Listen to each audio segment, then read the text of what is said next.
My name is John Mollenhauer, and I'm the president of the Toronto Construction Association. I am delighted this afternoon to moderate a panel. The topic is a smart future, how developers are turning to intelligent design. And before I introduce my panel, and at the moment we have two panelists, we will have John Volcko from PCL join us in just a moment. But before I do that, I'd just like to let you know that we will take questions. However, we will not take them until the end. And if you look at your screen, you likely have a Q&A button at the bottom of your screen. So if you note your questions, we will try to catch up to them at the end. We have about an hour, and we will make sure we leave lots of time for questions. And now I will take a moment and introduce the two panelists that have joined so far. Laurin, perhaps I can start with you. Yeah, sure. Thank you, John. I'm Laurin Pecorilli. I've been involved in tech startups and IoT for over 15 years. I'm currently co-founder and CSO of Latium Technologies, an industrial IoT-focused startup. Our core expertise is in operating systems, platforms, remote wireless sensors, innovation of unique specialty sensors, and smart edge devices, supporting construction and oil and gas. Latium Technologies has also recently merged with PCL, approximately 8 months ago. Thank you. Thank you, Laurin. For those that aren't familiar with your company, I gather you started in '96 during the beginning of the oil boom, or the most recent oil boom. Yes. So not quite a brand new startup, but growing exponentially. So it's fun to have you on the panel. Thank you. Thank you. And Marie-France, can you introduce yourself? You are on mute, Marie-France. Uh-oh. Marie-France is frozen. So we will get back to our other panelists in just a moment. And my apologies to the audience. I will have to stand in until we have Marie-France and John join us. But we'll have some fun in the meantime. Laurie, let's talk a little bit about traditional design and construction and that process. As you well know, our industry, at least on the construction side, certainly, has been pretty slow to evolve. On the design side, I would argue just the opposite, but the construction sector, pre-COVID, has been slow to evolve. And now, with the world changing so quickly, I call it the exponential era. We are in an IoT world, smart cities, intelligent buildings. What are you seeing from your perspective on the design and construction side of things and how the industry seems to be evolving? Sure. Yeah, there's definitely, John, a lot of activity in this space right now, and strategically adopting the right IoT solutions now is critical for the construction world and adjusting to a new normal operating environment, especially as we move toward a post-COVID market. And these solutions are starting to become a necessity as the ROI is becoming very clear. For example, in terms of Latium PCL, we've been super busy and focused on specific construction use cases, and our lab works tirelessly at developing, testing, and innovating novel technologies, such as stackable sensors, microsensors, high voltage cable sensors, and specific sensors for things like smart farm applications and such, which is just the very beginning for us. So we're just getting started in this, is what we see as a major shift. John, I see you've overcome your technical challenges. I think it's partially anyway, we're John. having a conversation about IoT and smart buildings and intelligent processes, and we can't get online with our panel. John, just take a moment and introduce yourself, and then I have a question for you. Sure. There is a certain irony to the whole situation, isn't there? Yeah. Good afternoon. Sorry for the delay. My name is John Volcko. I've been in the construction industry and with PCL Constructors for almost 35 years. My current role, I am Vice President of Corporate Development for our national operations. Thank you. For those, and there won't be very many that don't already know, but PCL is the largest constructor in Canada and continues to grow exponentially. So it's nice to have you, John, join us.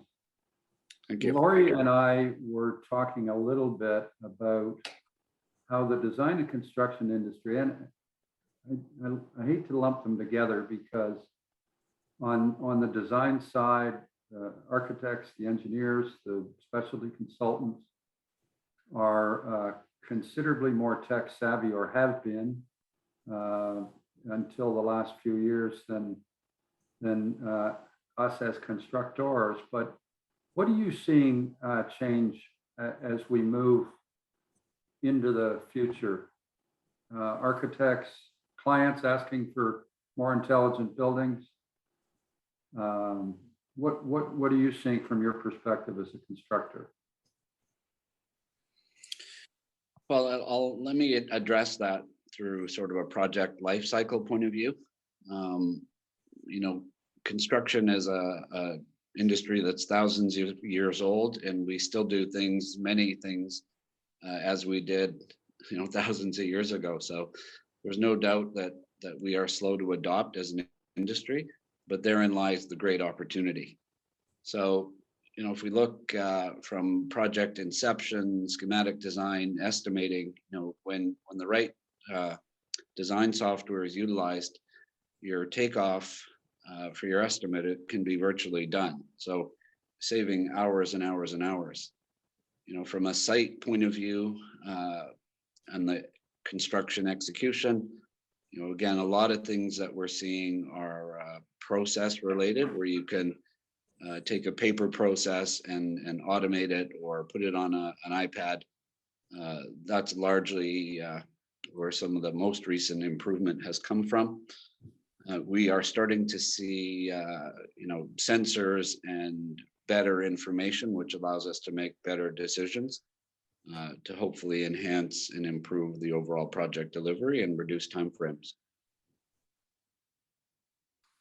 Laurin, you must be watching with interest as your clients in the design and construction industry are beginning to embrace new technology, recognize that we live more and more in an IoT-driven world. What have been your observations about the sector from your perspective, not just as a startup, but as a tech-based consulting company? Yeah, I believe that I'm seeing a lot of, definitely, as I said earlier, there's a lot of interest in this space, and people are really keen to adopt it. They're really keen to evolve with it, and again, they're really seeing the ROI on having these types of technologies, and it's very exciting times for them. And there's a lot of change right now, definitely. Marie-France, first housekeeping, you're on mute. Thanks. I'm so sorry about We'll all just that. back up for 1 second, Marie-France, and if you could take just a moment for the benefit of the people that have joined us today to introduce yourself. Absolutely. Thank you so much, John. Sorry about all that. I've been having connection problem. My name is Marie-France, and I am the business director for the Generation AV team at Stantec. Generation AV is a team that is focused on autonomous vehicle technology and the wide scope of autonomous vehicle technology when we think of inclusion and integration in smart city concept, or in any 360 vision of the mobility of the future. I've been working in AV technology for the last 6 years. My interest is really to include autonomous vehicle technology into the wider scope of mobility as a cocktail of solution and not just a one single line solution. So thank you, John. And again, sorry about all that. No problem. We're delighted to have you. So Marie-France, we've talked a little bit about, we started talking about design and construction aggregated, and I think they're very different, part of the same sector, I guess. Construction sector is about 7 or 8% of our GDP in Canada, and with the design included, it's closer to 15% of our GDP. So we're talking about a massive industry, but it's been historically client driven. So presumably, because you work, you're heavily involved in the planning side of projects. What are you seeing from your clients in terms of, are they savvy to the fact that we live in an IoT driven world and their buildings need to be more intelligent? Or do they come to you and naive and ask you about what they should be working into their building? That's a really good question. And I would say that it really differs from one client to another. Some people will come to us with a really clear vision of what they're looking for, with a really good knowledge of what they're doing and what they want to do and what they want to achieve. But there's still a lot of people out there that know that data collected by IoT would be really helpful for future decision or for their current decision or their planning of the future. But as much as they want the data and they want to have that intelligence coming from that, they just don't know exactly which point they're looking for. So it's really about how we can, and it all starts from the vision that they have and the objective that they have. And that's really what our team, what Stantec has as a focus. It's let's start with their vision, their objective, what they want to do, where they want to go, and when they want to get there, and work around that to provide them the data and the information that they're looking for to be as smart as possible in the real, the smarter way that they want to look at it. So it's a really good question. There's just not a clear yes or no answer. It really depends on the readiness that they have and the understanding that they have of all the IoT and the connectivity that they can look into. My experience has been that if a client sees the capital cost of the design and construction of their asset, whatever it is, as a fraction of the life cycle cost, then they are more inclined to be visionary and thinking about ways and means of building as much intelligence as they can into their buildings. John, your experience, I know that you have a great deal of experience at PCL in working with clients alongside the design team to help them plan projects, early stage planning. What has been your experience in recent years?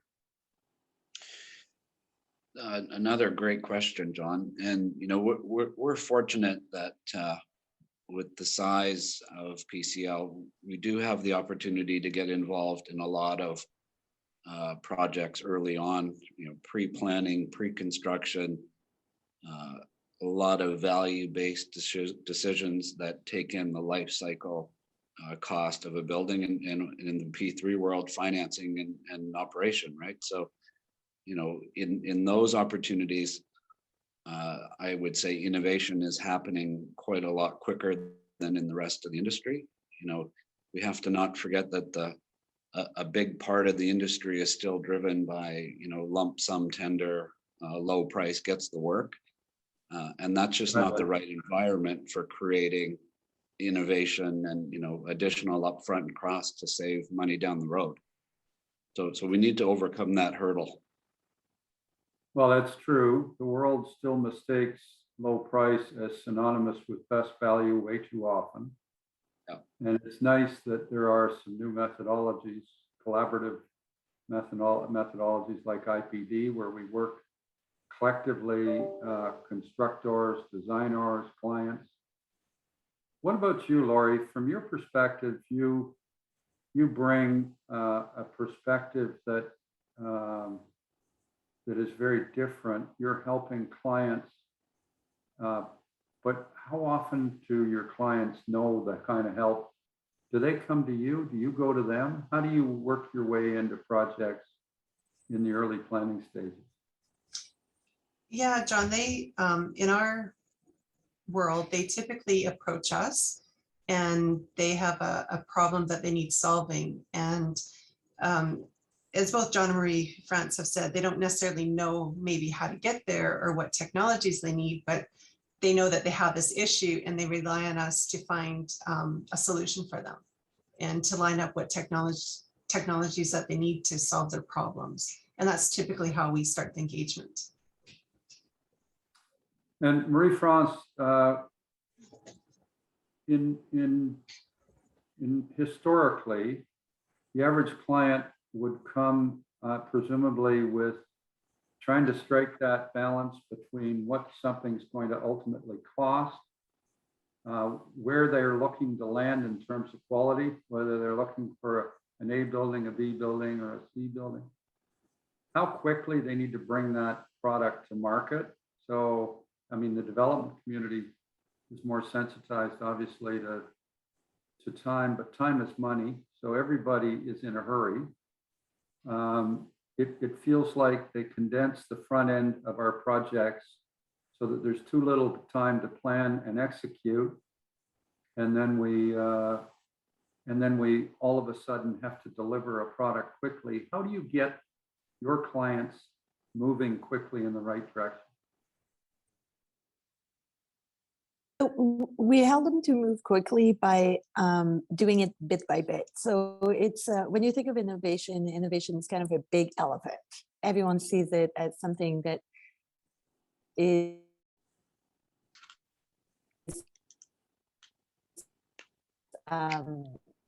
huge, gigantic. The little bite that you take helps you to eat the elephant at the end of the year or at the end of the project. But let's start as quickly as possible with the low-hanging fruit, the element that they're more comfortable with or understand more.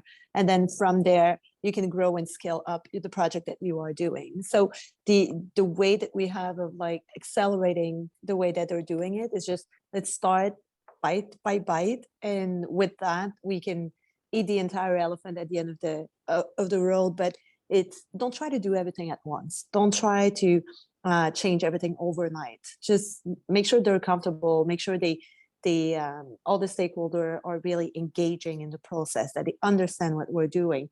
And that's how we really help them to excuse me, that's how we really help them to accelerate that and to make sure that we stay on time and that we are efficient in what we're doing. One of the things you said that interests me most is you talked about focusing on outcomes. You know, they want smarter buildings. They want that they have a sense of what they want.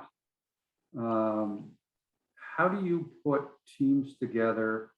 You know, when we look at somebody like Laurie that brings a specialized expertise to the planning process, how do you, working collaboratively with your clients, decide where you're going to go? Is it strictly based on outcomes? Tell us what outcome you're looking for, will help you get there and bring a team together that gets you there. Yeah, so it's really by understanding what they want to achieve. Like a lot of people unfortunately think that innovation and technology is the kind of the new and shiny toy, and they just want to have that kind of stamp that says we were innovative in that project. But at the end of the day, it's about innovation responding to something they need. It's not about being new and shiny. It's not about being the cool kid because you have that done. It's not about being the first in your region that did that. It's about, what do you bring to your community? What do you bring to your stakeholder? What's really the added value of what you can bring to the table? And this is where like we start with the vision they have, and we pull the team together that like break the silos. So it's not just a building team. It's not just a architecture team. It's really like, let's bring everyone at the same table, the same way we bring all their stakeholders at the same table, but how we can bring all of the different players that can bring something to what they're looking to achieve. Is that your experience, John, as a as a builder when you are part of a collaborative process to help get projects started, so you're part of the early planning? You focus on outcomes and then, Yeah, when a client can clearly articulate the outcome they're looking for, it's significantly easier to provide them with good advice from when, what we would used to say, the pen hits the paper. It's the outcome then that drives a lot of the decision making and a lot of the systems and a lot of the technology.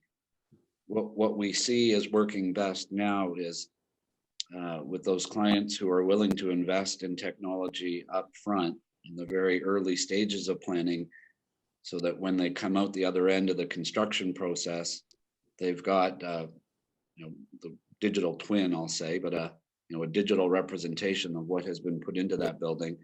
That allows them to run that asset more cost efficiently for the life of the asset. So we're definitely seeing that collaboration piece. who are some of the startups you've worked with that have brought that bring some of that IoT perspective that ought to drive more of our projects? What have been some of your good experience? We as a company have adopted sort of in two streams. We like adopting systems and processes, software, we'll say, software solutions that help us more efficient or work more efficiently at the field level. And then the other stream would be investing in software solutions or technology that mitigate risk through the construction process, and then ideally create a better building environment for the client. Let's take sensors for an example, and leak detection for water damage, right? One of the biggest pain points for insurance companies, and many clients are discovering that as a pain point as well, particularly in the residential market. So when they can embed, water sensors, for example, into the construction process, so we can mitigate the risk of an insurance claim that can interject quality issues and slow down schedule. When those sensors then become part of the building in the end, again, it's a great risk mitigation tool and really inexpensive insurance for the clients that have that long-term view. Laurie, John was on to something. He was talking a little bit about leak detection, and that was just one good example. I know you work collaboratively with PCL on projects and are currently working on projects. Presumably it's about economics too. I mean, a smarter building looked at through the lens of life cycle cost is a more economical building. But how do you approach working with companies the size of Stantec and PCL as a company that's relatively small by their standards, with scarce resources? How do you begin that planning process as a part of a team? Well, yeah, that's interesting. And first off, being a startup myself, I believe what I call giants, the PCL and the Stantecs, I believe we need each other in order to win. And definitely, the startup world is full of we both bring things to the table, because the startup world is full of highly ambitious, fast-paced moving people that know how to hustle, know how to commercialize, because really if they don't have funds available, they can't cash flow. So startups bring a drive, focus, and enthusiasm that big corporations cannot replicate, even in the most lavishly funded labs. And the giants, well, they have access to the use cases, networks, resources for scale, and typically friendly beta testers. And then lastly, again, from my view as a startup, I think it's really important for what I call the giants to be friendly and realize there tends to be a lot of barriers, a lot of times, and in some cases impossible for startups to get in front of these giants. And it's a big problem. And in my case in particular, if it weren't for luck and perhaps timing, and if we didn't have a mutual trusted connection, we may have never crossed paths with PCL. And, you know, bottom line, we must never forget that our tech giants today, like Amazon, Alibaba, Microsoft, they all started as very small startups at one point. Thanks, Laurie. I saw Marie-France smile a little bit when you were talking about the enthusiasm and the excitement you bring to projects as clients begin to understand the value of some of the things that are introduced that make their buildings more intelligent. And you must, Marie-France, enjoy that thoroughly. By the way, we handpicked Marie-France and John because they're friendly giants. That's it. I wanted to start with that. We are friendly giants. So Absolutely. we're approachable, we're huggable. That's There how you we go. are. And our doors are always open.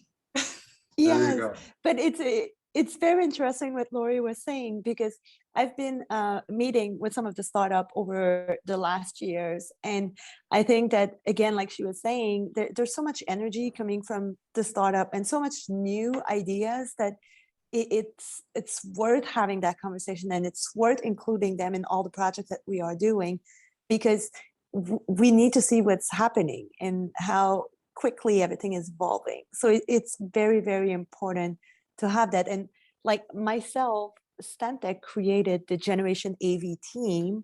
So I'm a part of a giant, but I'm also a part of a kind of a small startup within the big giant. So it's an investment that they did for the Gen AV part. And we like that agility, that flexibility, that way of just like breaking the silos, it's just going and putting those teams together with startup, with bigger organization like PCL, but also working with the different sectors within Stantec. So it's we are kind of a transformer, a kind of a half big Optimus Prime, and the smaller type of transformer that you can get out of it. So John, in a similar vein, you know, I refer to it as youthful enthusiasm, not just startup enthusiasm. But if you look at, you know, the demographics. You know, John, that we brought you because you were friendly, not because you were young. Okay, got that. You know, if we look at our demographics as a international company, they're changing. They're changing every year. They're getting younger. The average age is getting younger. And one of the things that we've done really well internally is capture that enthusiasm of our younger workforce who grew up with technology. You know, it's not uncommon now for a 2-year-old to be able to pick up a cell phone and take a photo, right? And yeah. I mean, that's starting really, really early, but the youth that we have is really helping to drive our adoption and create use cases for technology and sensors that we didn't even imagine when they were first brought to the table. That's a really good point. You know, we were joking, looking for somebody to head our communication a while back, and I joked that we should be interviewing 12 to 14-year-olds because they're so farther advanced in terms of social media and communication tools, modern, say that sort of in jest a little bit, but it's true that it's very different as our projects are getting infinitely more complicated. The outcomes we're looking for aren't simple. You know, I want a good quality building. I want it December of next year. You know, these days we're trying to integrate a whole bunch of ideas into the planning of our projects to achieve the outcomes we're looking for. Money's expensive. Time is vitally important because time is money. And when we bring the energy and the tech savvy, not just of startups, Laurie, but of younger people on our teams, it's kind of fun. Do you find that there's on average younger in the startup companies? You talk about energy and enthusiasm. No, I see there's a mix. I think, Yeah. I think there's definitely a mix, and regardless of the age in the startup world, people tend to be quite passionate about what they're doing.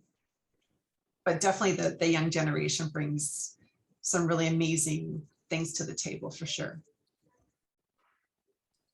We're hearing about smart cities. And there are some pretty good examples, more in the US, obviously, but is that beginning to change our culture? Are we finally coming around to the notion that more intelligent makes a huge difference, and it's not a cost, it's an expense that pays a dividend? You find that the culture of the people you work with planning projects, do they look at it as an expense or as an investment?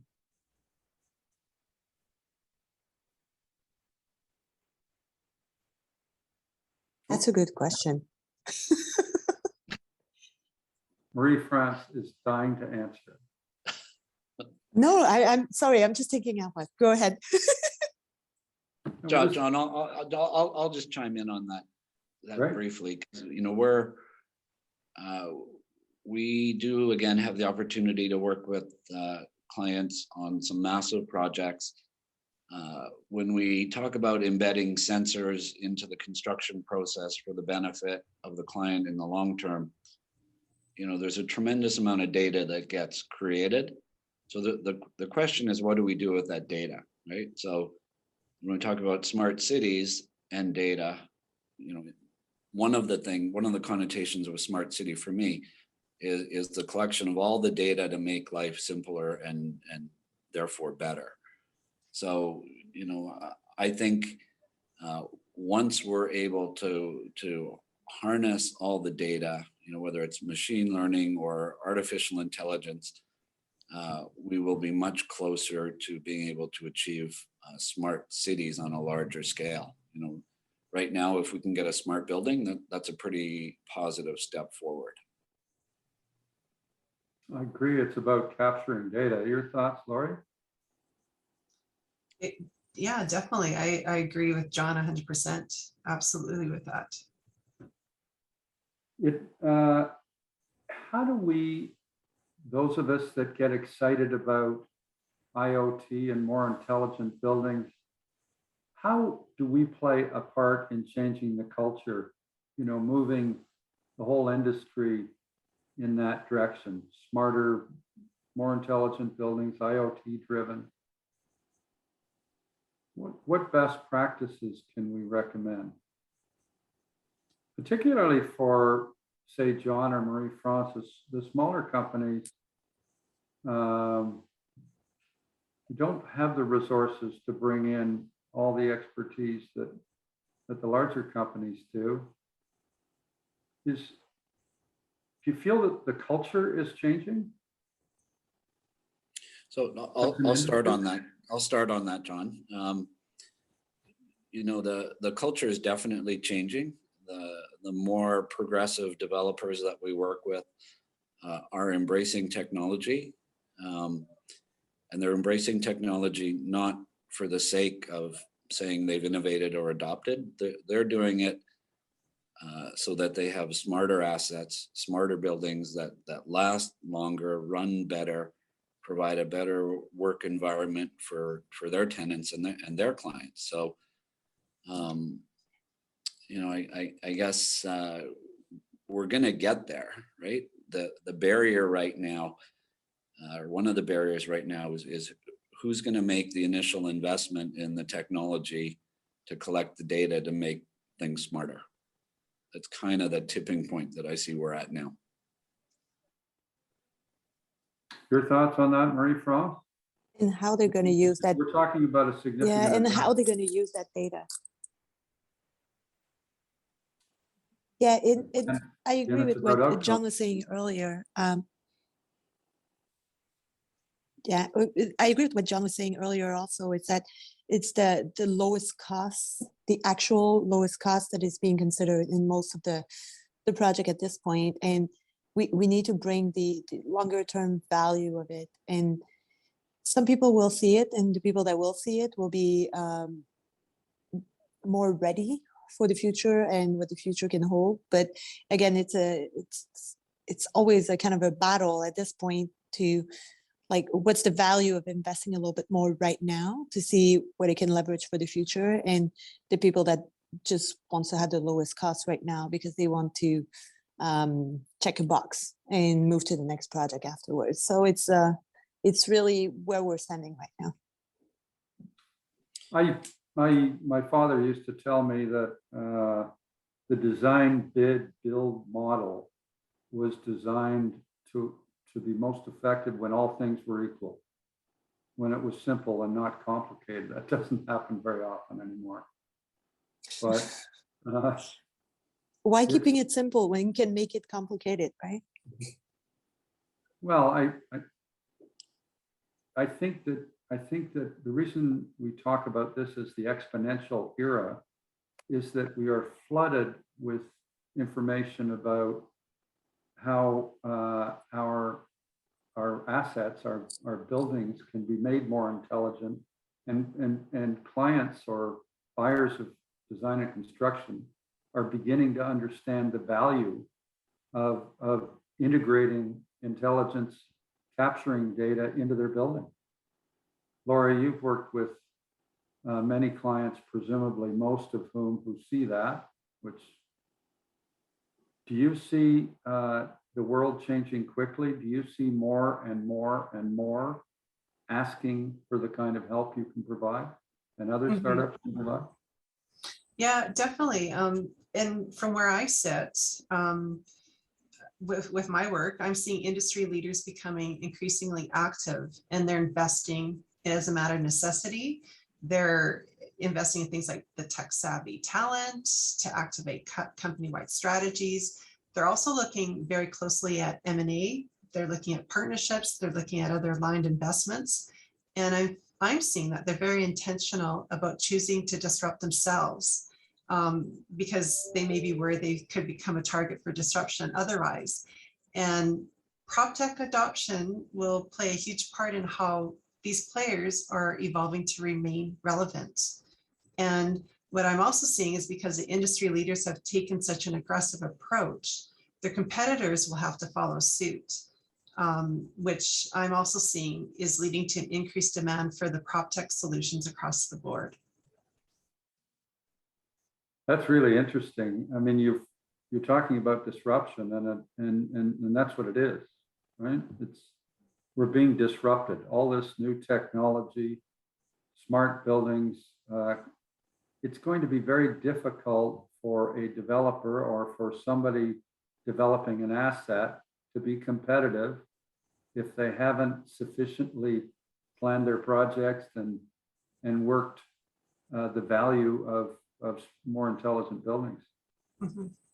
Marie-France, are you finding that your clients that are weaving some of this kind of intelligence into their buildings are all big, or are you finding your smaller clients are beginning to be more savvy and competitive in that space as well? Yeah, it's not about the size. It's a weird thing to say, but it's not about the size of the company. So sorry. It's not about the size of the company. It's really about the vision that the people have. I mean, at the end of the day, it's like, some of them really want to be innovative, and you can be really small and really agile and see the future and see what you can do with it. But you can also be really big and say, like, I really want to get there. So it's really a matter of the vision, and this is why we start with that. And the vision encompasses also the knowledge and the understanding that they have, because when it comes down to anything that is innovative, I say that to everyone, but I like to make sure everyone understands the technology, or everyone understands the innovation that we want to include in the project. And I have a tendency to use people around me to test what I'm saying. So I always test everything I do with my 9-year-old daughter and my 63-year-old mom. So if my mom and my daughter understand what I'm saying and how I'm seeing that vision, I feel like everyone can understand. Just because they're like, I breathe the innovation, the technology That's what I eat for breakfast when I wake up in the morning. So it's very important that I make it simple and accessible for everyone to understand it, that I don't just speak my own language and my own words and my own acronyms, and to really make sure everyone understands it. So the people around me are my testers. And once I have that really simplified, it's easier to have them to embrace that vision, because you can talk about those big words and acronym, and again, the elephant just gets bigger and bigger and bigger as you go through that. So if you make it easier, you digest it better. Laurie, do you find that you're in the tech space? You're savvy in technology and the kinds of tools that make things more intelligent. Do you find that you have to force yourself when you're talking to some of your clients to dumb it down a bit, to talk in layman's language and get away from the acronyms? You find communication a challenge when we're talking about IoT-driven projects? Not really, no, because we always like to, that's how we naturally have been doing it. We like to keep it simple and understandable and complicated. So it's in our DNA to make it as simple as possible for the client to understand for adoption. And I would just correct something you said, John. We don't dumb it down, we simplify it. Because it's not about like dumbing something because we think people cannot understand. It's just I making it easier. I ask people to So- dumb it down for me. No. I know you don't. John, while I'm busy So, things misinterpreting down. everything Marie-France says, she did say bigger isn't always better. That's a theory you've had your whole life. So isn't it? my question to you is, when she's talking about the project size and the clients she works with, the project size isn't relevant. It's about whether they're visionaries and they see the value of weaving some of these things into it. I totally agree with what she said there, that innovation does not necessarily link to size of a corporation. You can be a smaller startup, very nimble, have all the right acumen, and make great investments, great implementations, have wonderful outcomes. I think where the size makes a difference is that we generally have a little bit more capital. We can probably have a little bit more tolerance for some risk should something not work out or not provide the right outcome.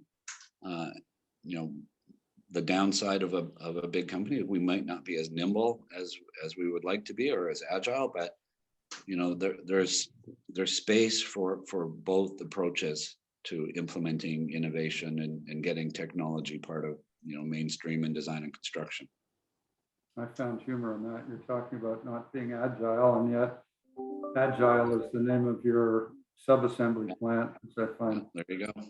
But it's interesting. It's about thinking outside the box. It's just about a refreshing new way of looking at the projects we plan collaboratively with Laurie, experts like you and other startups that bring not just passion and enthusiasm, but bring a real value, I think, that we don't all immediately recognize, because that little bit of an investment to do things right pays an enormous dividend on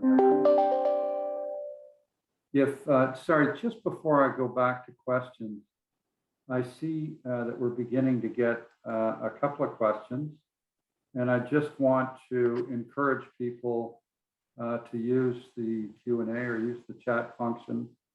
We would be delighted towards the end to have questions. And I'm going to start taking questions in just a moment.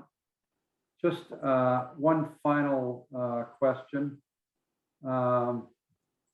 We are talking about IoT and prop tech. What is your best advice to share as it relates to you and your adoption, and to give the attendees today from your perspective? Who would like to start? I see.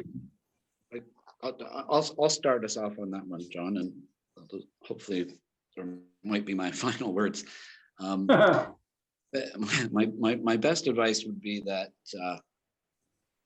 the world is more and more being driven by data, right? So those who can collect it, those who can synthesize it, those who can analyze it to enhance the quality of life, the quality of their built environment, the quality of their smart building, their smart city, are going to have the upper leg.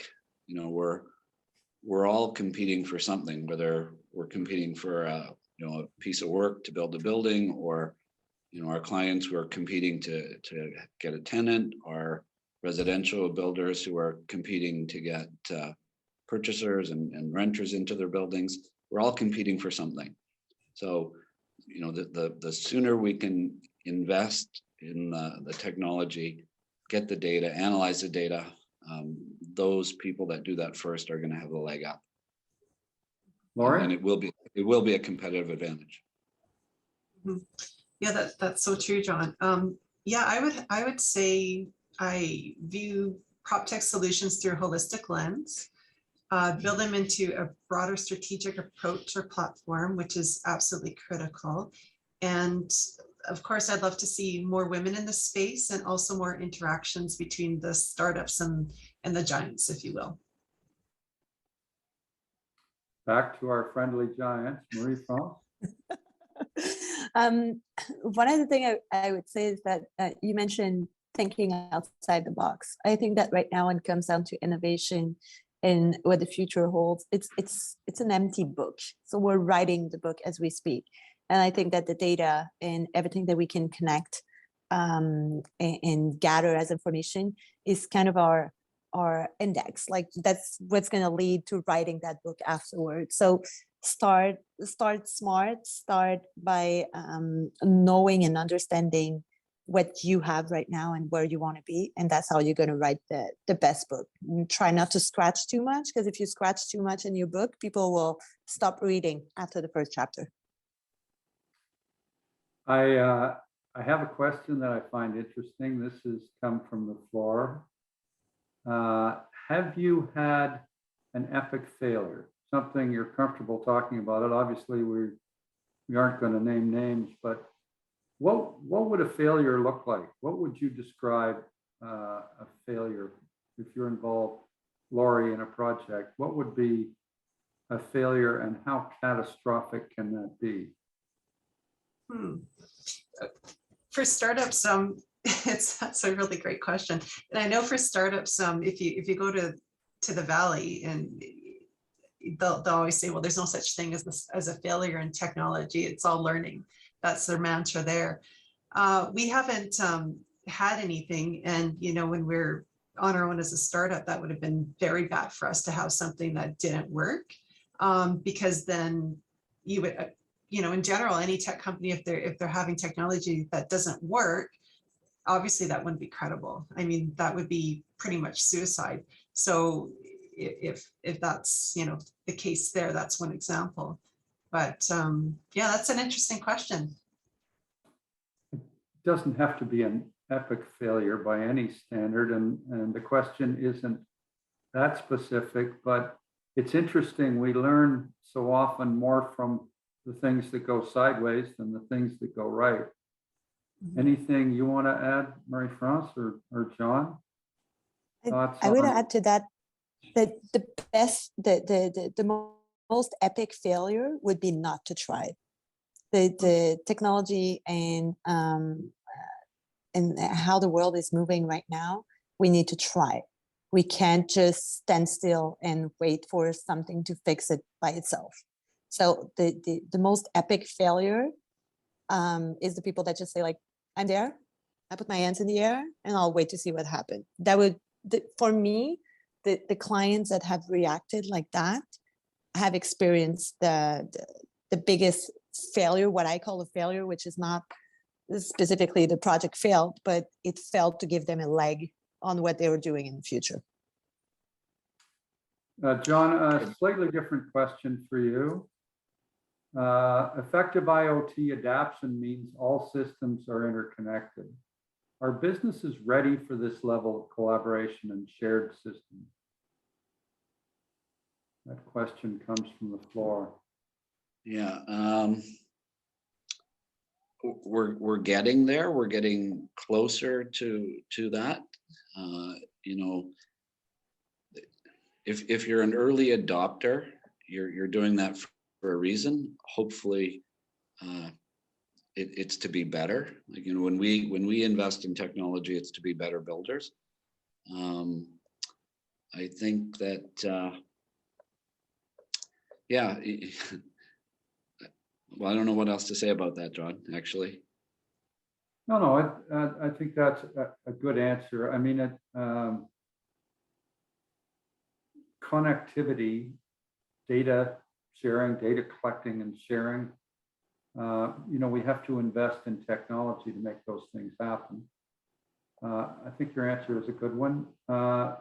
Marie-France, this question was directed at you, although I'm guessing Laurie would want to weigh in. Question was, what do you think actually defines a smart city or a smartly designed building? I would say that there's no such a thing as a smart city. There is just a city that fits the need of its community. That's how I see it. It seems like I have all those sentences pre-made, but it's really things that I'm thinking Have through. you worked this all out in advance? No, but I had that conversation before at another smart city event, and people were like, yeah, but it has to be like this, it has to be like that. I'm like, just bring it back. What do your community need? And this is how you're smart, is when you answer what the community is looking for. So again, it comes back to the vision, it comes back to the people. It's not just about the technology. Maybe the question is more project specific. What makes a building more intelligent? Is it about collecting data and reducing energy costs? It's about leak detection. Is it about, presumably, it's about all those things. Well, Yeah, it's about efficiency in general. Laura, you're dying to jump. Oh, sorry. Yeah, sorry. Sorry, Marie-France. I agree with Marie-France. I mean, it's you know, a smart building, work site, whatever you want to call it. It just depends on, obviously it's going to reduce costs, save money, all those kind of good things, efficiencies. But as Marie-France says, it comes down to the use case. What exactly do you want to start with to solve? And just by stacking a building or work site full of technology doesn't automatically make it smart. So again, it really needs to be defined and start with that, because technology can do whatever it needs to do to make it smart. And designing a process to use that data. Exactly. I agree. Yeah.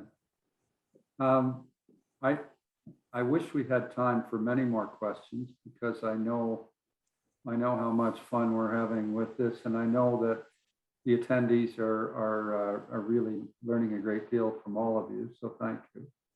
It's been a genuine pleasure, I think, for all of us to be involved in the panel. It's certainly a great topic. We could spend a weekend and not get tired.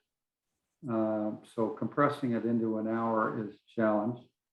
But I do want to thank the three of you very much for agreeing to be part of our panel today. And I think you've shared insights and a great deal of helpful information. So we're all very grateful for your participation. We are just before 3 o'clock. And I do want to remind attendees that the next session is Disruption and Opportunity, How the Past 2 Years Have Transformed Our IoT Appetite. I know this panel would move right on to that if we had time. But again, thank you so much for being involved. You've been great. And it's been fun. Thank you so much, John. Thank you, John, and thank you for moderating. My pleasure.